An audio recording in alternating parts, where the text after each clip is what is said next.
दोस्तों जय भीम भाइयों बहनों, आप सभी का हमारे YouTube चैनल अम्बेडकरवादी एवं प्रकृति प्रेमी ऑफिशियल चैनल में हार्दिक स्वागत एवं अभिनंदन। मैं हूं पंकज अम्बेडकर। दोस्तों आज हम आपके लिए लाए हैं ओम प्रकाश वाल्मीकि द्वारा लिखी हुई पुस्तक जूठन का एक अंश।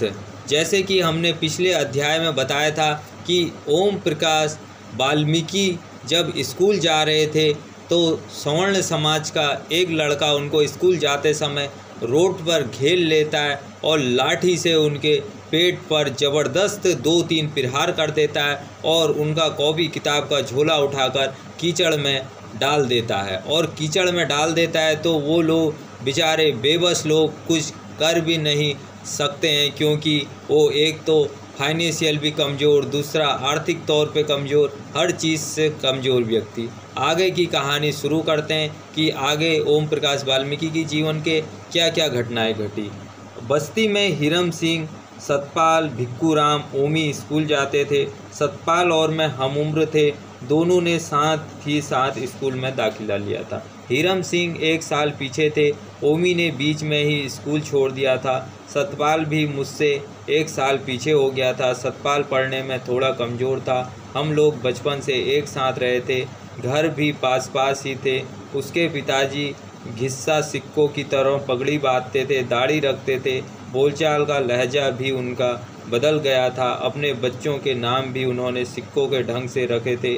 सबसे बड़े बेटे का नाम हन्नाम सिंह, दूसरे का नाम गुन्नाम सिंह, बेटी रजिंदर और सबसे छोटे का नाम सतनाम सिंह, जो आगे चलकर सतपाल हो गए थे। वैसे बस्ती के लोग उसे बंदर कह के पुकारते थे। इसी तरह हिरम सिंह को सुंडल और मुझे पाल्ला।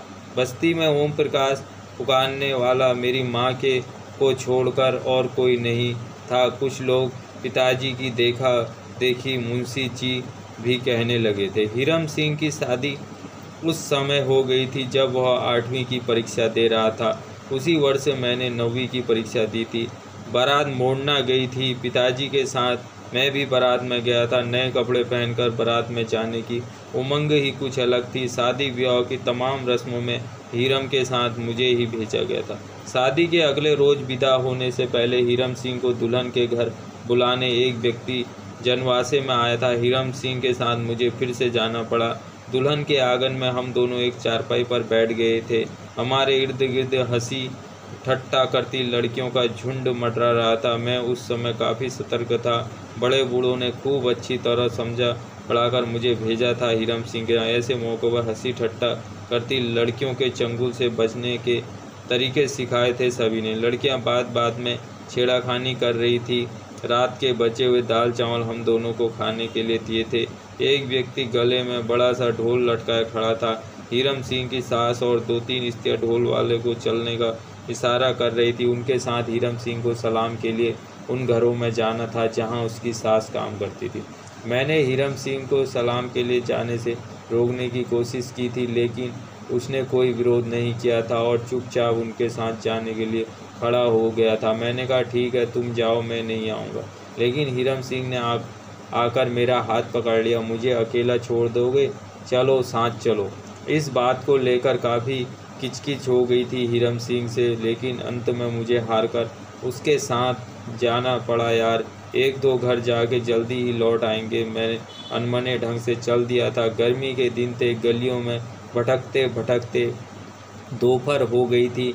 हम एक जुलूस की शक्ल में चल रहे थे। सबसे आगे दुल्हन की माँ और 2 स्त्रियां, उनके पीछे ढोल बजाने वाला, फिर हम दोनों, उसके बाद बच्चों का हुजूम। ढोल की आवाज़ से ज़्यादा बच्चों की किलकारियाँ थी। प्रत्येक घर के सामने खड़े होकर ढोल बजाने वाला ज़ोर से ढोल पीटता था, जिसकी आवाज़ सुनकर औरतें लड़कियां बाहर आती थी।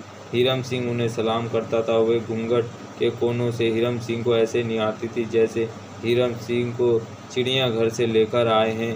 किसी किसी का व्यवहार बेहद रूखा और अपमानजनक होता था। लेने देने पर दुल्हन की माँ को काफ़ी कुछ कहना पड़ता था, यानी आसानी से किसी हाथ से कोई कपड़ा या बर्तन नहीं छूटना था। हिरम की सास कहती थी, चौधराइन मेरी कोई 2-4 लौंडी तो है नहीं जो मेरे और जमाई थारे दरवाजे पे आएंगे। इज्जत से लड़की को भेज सकूँ ऐसा तो कुछ दो। लेकिन इस गिड़ाट का कोई असर दिखाई नहीं पड़ रहा था। कोई कोई तो अजीब मुद्रा में मुंह बनाकर कहते, इन चूहोड़ों का तो कभी पेट ही नहीं भरता। एक औरत ने हीरम सिंह के हाथ पर 1 रुपये का नोट रखते हुए कहा, अरे तेरा जमाई है तो सोना सुंदर, काम क्या करे है? हीरम की सास ने उत्साहित होकर कहा, पढ़े है, 8वीं का इम्तिहान दिया है। पूछने वाली महिला ने आश्चर्य से हीरम को देखा। मैं पास ही खड़ा था, मुझे ऊपर से नीचे तक देखते हुए उसी सुर में बोली, तू भी पढ़े है? मैंने हाँ में गर्दन हिलाई। तू कौन सी क्लास में है? 9वीं की परीक्षा दी है। उसकी आंखें ताज्जुब से भर गई। तू दिखे तो इससे छोटा? जी मैं इनसे छोटा हूँ। वह थोड़ा रुककर बोली, बल्ला तो तगाँव का है। जी हाँ, मैंने कहा। चूहड़ों के जाकात बच्चे भी पढ़ने जाओ मदरसे में? उसे आश्चर्य हो रहा था। कितने भी पढ़ लो, रहोगे तो चूहड़े ही कहकर उसने अपने भीतर की भड़ास निकाली, अंदर चली गई। जुलूस अगले दरवाजे की ओर चल दिया। प्यास के मारे मेरा गला सूख रहा था, खड़े खड़े थक भी गए थे। मैंने ढोल बजाने वाले से कहा, भैया कहीं पानी पिलवा दो। उसने हैरानी से मेरी ओर देखा। पानी तो घर जाके ही मिलेगा। बारात में आने का सारा आनंद किरकिरा हो गया था। पसीने से लथपथ जब हम वापस लौटे तो मैंने जी भरकर पानी पिया। पानी इस तरह पीते हुए देखकर पानी पिलाने वाला बोला, बल्ले में सूखा पड़ गया है क्या? नहीं, सलाम ने मेरा पानी सोख लिया है। मेरी बात के मर्म को वह बेचारा अनपढ़ समझा या नहीं मैं नहीं जानता। मैं चुपचाप एक किनारे बैठ गया था। अपनी थकान मिटाने के लिए सलाम के लिए दर दर भटकने की पीड़ा ने मुझे बेहद थका दिया था। मेरे मन में जैसा कुछ उबल रहा था। दोपहर के खाने में सुअर का मीट और रोटी बनी थी। शराब पीकर कई लोग हो हल्ला कर रहे थे। नीम के पेड़ तले चारपाइयों पर लोग उग रहे थे। खाना खिलाने और बारात को विदा करने की गहमा गहमी में मैं एक किनारे चुपचाप बैठा था। मुझे इस तरह बैठा देखकर पिताजी ने पूछा, ऐसे क्यों बैठे हो मुंशी जी?